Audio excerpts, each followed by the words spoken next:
上期视頻呢，有觀眾朋友詢問 FSR-AA 與 DL-AA 能差多少？那 DL-AA 呢上 L 模型有必要嗎？這期視頻告訴你答案。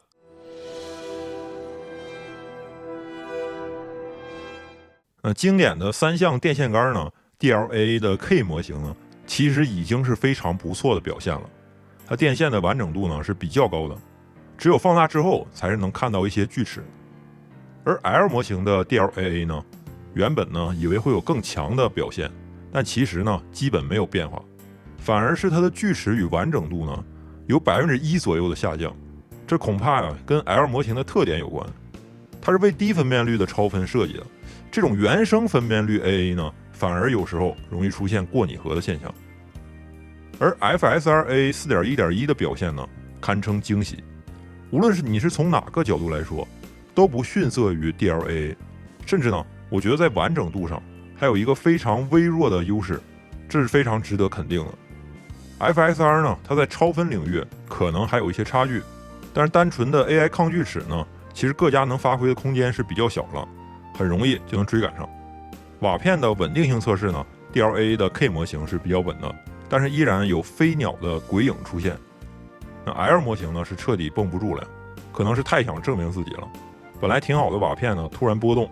而且它的鬼影也跑不了，表现是不如預期。FSR-AA 呢，它的瓦片是不動如山，鬼影現象呢雖然說也有，但是感覺在程度上啊，比 DL-AA 的 K 模型呢還是要稍微輕一點點，表現呢是最好的。馬車篷布的半透明測試 ，DL-AA 的 K 模型呢展現出了非凡的品質，幾乎無可挑剔的表現，而 L 模型呢，自從首發批評到現在，這個閃烁的老毛病啊，也沒有任何的改善。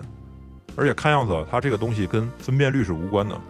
就是模型本身針對這個場景是有問題的。那相比 K 模型來說呢，出現了肉眼可見的退步。而 FSR-AA 呢，表現是中規中矩吧，仔細看還是能發現一些篷布的噪點。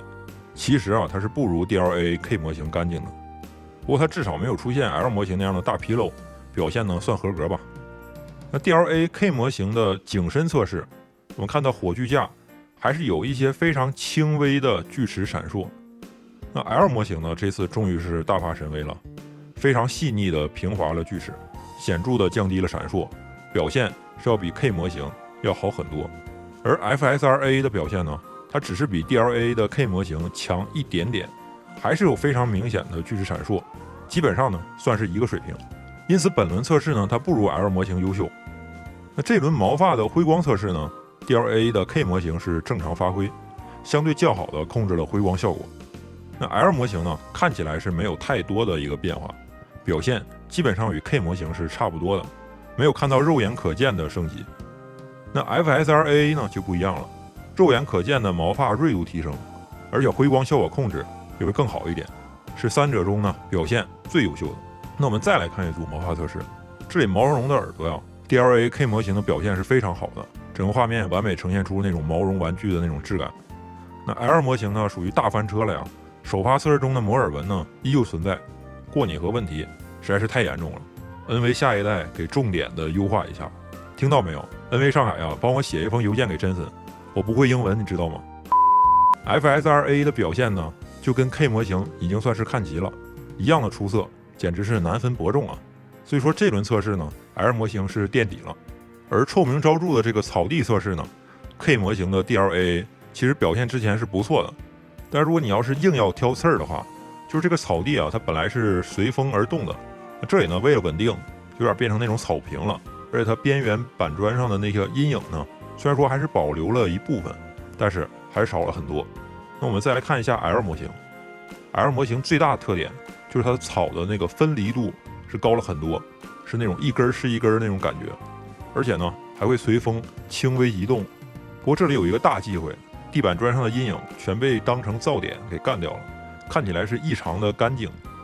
而 FSR-AA 呢，我個人認為可能是3者裡表現最好的一個。首先草的獨立性它有保障，看起來是顆顆分明。其次呢，這個陰影細節全部保留。FSR-AA 啊，其實在我看來，它也沒有做太多，它只是在原始畫面的基礎上進行一個 AIAA。而 DLA 呢，它可能是 AI 介入的比较多，它手动干掉了很多疑似噪点的像素，最后呢造成了一定的畫面失真，這也是 NV 需要檢討的地方。彩帶的完整性與路燈測試呢，其實大家的表現都非常棒。那 DLA 的 K 模型呢，它彩帶的鋸齒稍微明顯一丟丟。那 L 模型呢，這方面呢比 K 模型是要好一點點，不過區別啊實在是太小了，幾乎是難以察覺。那 FSRA 的水平呢，我覺得跟 K 模型比還是略微差一點，所以呢它的表現是相對最差的。不過這個也是專門放大盯真才能看出來的細微區別。那在座各位正常遊玩的時候呢，基本可以視為同一水平。路燈的閃烁測試呢， DLA K 模型是基本消除了肉眼可見的閃烁，唯一美中不足的是它这個欄杆在移動的時候那個拖影還是有一些的。那 L 模型呢表現應該說是最好的，不過它的欄杆本體啊那銳度比 K 模型要好，而且它的拖影現象也要更輕微，表現是不錯的。 FSRA 呢這裡表現是墊底了，那欄杆本體的完整度表現是最差的，而且它閃烁的強度明顯更大，這個閃瞎眼呢是特別影響遊戲體驗的，予以批評。那下雨的水花測試呢， DLA 的 K 模型數量上還是比較多的。那到了 L 模型呢，數量大概是減少了10%左右。那效果上呢其實是差不多的，但是我真的很嚴格。那 FSRA 的數量呢跟 L 模型是差不多的，都比 K 模型要少，因此本輪呢表現 K 模型是最好的。那孢子的粒子效果測試， DLA 的 K 模型在右上角會有一些孢子在閃爍，它沒有做到抑制。那 L 模型呢表現也不佳，它不但孢子本體在閃爍，而且右上角這個桌角啊它也在閃。FSRA 呢它的抗閃爍是最好的，但是它也是跟 L 模型一樣會有那種鬼孢子突然出現的毛病。不過綜合來看呢，還是閃爍對人眼的刺激更大，所以我這裡個人認為呢 FSRA 的綜合表現是最好的。那 OK， 那我們看完了畫質，我们來看一下性能。那 DLA 呢一直以來都是性能吞噬者，那開啟 K 模型呢，那相比於 TAA 性能下降了 9.17%， 功耗呢也提升了11瓦。總的來說呢還算是可以接受吧，但是 L 模型就很難說得過去了。它的性能呢相比 TAA 下降了 38.5%， 功耗呢提升了50瓦，這肯定是得不償失的。這也是為什麼我說 DLA 呢還是老老實實用 K 模型比較好的原因。那 FSRA 的性能消耗如何呢？首先功耗基本沒變化，因為都吃滿了嘛。它的性能呢是下滑了 7.4%。當然了，因為顯卡的規格以及定位是不同的，所以說不能簡單的直接比較，但是你至少能看出來 FSRA 它的性價比還是可以接受的。如果說你還在堅持玩 1080P 電競顯示器，偶爾玩 3A 的話，那麼 DLA 呢與 FSRA 都是可以使用的。那我們接下來呢總結一下 DLA 它的 K 模型啊，因為 DLA 呢它是不需要 upscale 的，它只需要 AA。那 K 模型的高性價比呢會非常的突出，而且很多玩家其實他是不會盯真的，很多弊端呢都能忽略。但是 K 模型它的拖影以及一些草地的高頻信息噪點依舊是不可忽視的缺點。那 L 模型呢它實際上是最先進的模型，相比 K 模型在 upscale 的時候呢，畫面的銳度、拖影等方面都有很大的改善。但是在 DLA 這裡呢，英雄無用武之地啊，反而是因為過高的性能損耗造成了它的性價比極低。